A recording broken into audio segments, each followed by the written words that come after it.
This video is about CANiSTER Damascus using 3D printing. Like Nicole talks about, it's been around for a while, but this is the first time I've actually seen it from start to finish, so it was kind of interesting. Nicole is a really great demonstrator. She went through all this and is going to give us an explanation of some of the stuff she did. It was done at a conference, sort of, for the Florida Artists Blacksmith Association. Little get-togethers we do on a weekend every now and then. You see here just cleaning up the billet on the belt grinder, next coming over and doing a little bit of etching with ferric chloride to bring out the pattern. I'm Nicole Horenstein. I'm demonstrating CANiSTER Damascus.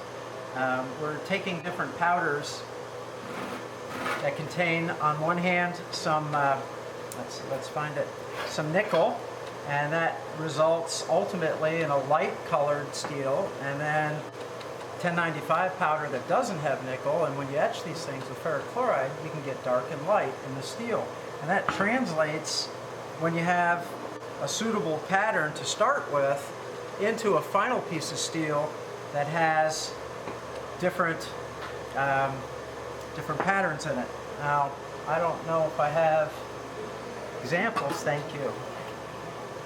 Here's a letter A we just forged out today. Ultimately, we'll be making a mosaic out of this with other letters, and it'll turn into a knife eventually. But it's a process, and for what I was demonstrating today, the process starts by 3D printing your pattern.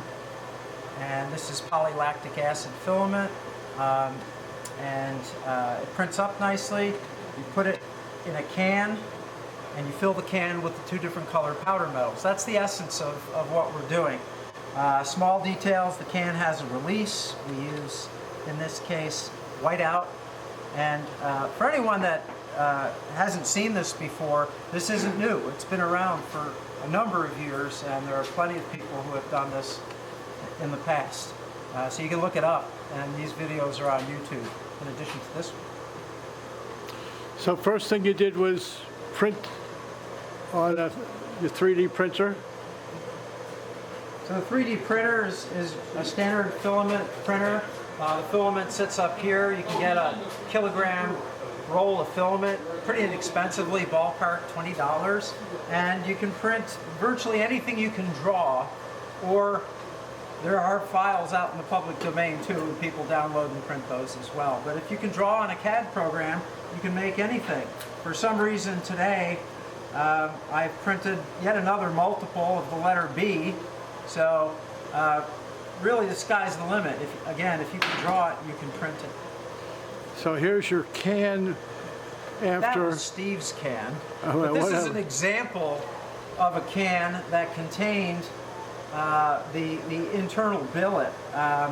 Basically, one of these turns into one of these after you forge the living daylights out of it. And the outer jacket, which is mild steel, because it has that white release on it, the whiteout release, it separates from the billet that's contained inside. And so it's easy to extract that hunk of steel. And I can show you an example of one of those. Here's one.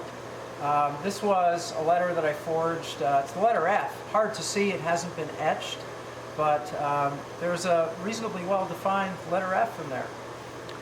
And your final product, you're going to put together a mosaic?